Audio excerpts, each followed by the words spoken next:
Iran Israel চলমান উত্তেজনার মধ্যেই এবার ইসরায়েলকে উপহাস করে মন্তব্য করলেন ইরানের পররাষ্ট্রমন্ত্রী হোসেন আমির আবদুল্লাহিয়ান। তেল আবিবের পাঠানো অস্ত্রকে তার দেশের বাচ্চাদের খেলনা বলে উড়িয়ে দিয়েছেন ইরানের পররাষ্ট্রমন্ত্রী। আবদুল্লাহিয়ানের এমন মন্তব্যের পর এখনও কোনো প্রতিক্রিয়া জানায়নি ইসরায়েল। ইরানের পররাষ্ট্রমন্ত্রী বলেন, এটি ছিল 2টি বা 3টি কোয়াডকপ্টারের ফ্লাইট, যা তাদের বাচ্চারা ইরানে যে খেলনা ব্যবহার করে তার মতো।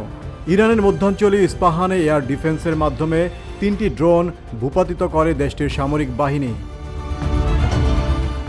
আবদুল্লাহিয়ান জানান, যতক্ষণ না ইরানের স্বার্থের বিরুদ্ধে ইসরায়েলের পক্ষ থেকে কোনো নতুন দুঃসাহসিক কাজ না হয় ততক্ষণ তাদের কোনো প্রতিক্রিয়া হবে না। কিন্তু ইরানের স্বার্থের বিরুদ্ধে ইসরায়েল আবার কোনো পদক্ষেপ নিলে তেহরান তাৎক্ষণিকভাবে সর্বোচ্চ শক্তি দিয়ে পরবর্তী হামলা চালাবে।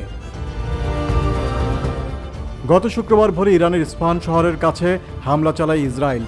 এই ঘটনার কয়েক ঘন্টা পর ইরানের পররাষ্ট্রমন্ত্রী জানান, ইসরায়েলের বিরুদ্ধে তাৎক্ষণিক প্রতিশোধ নেওয়ার কোনো পরিকল্পনা তেহরানের নেই।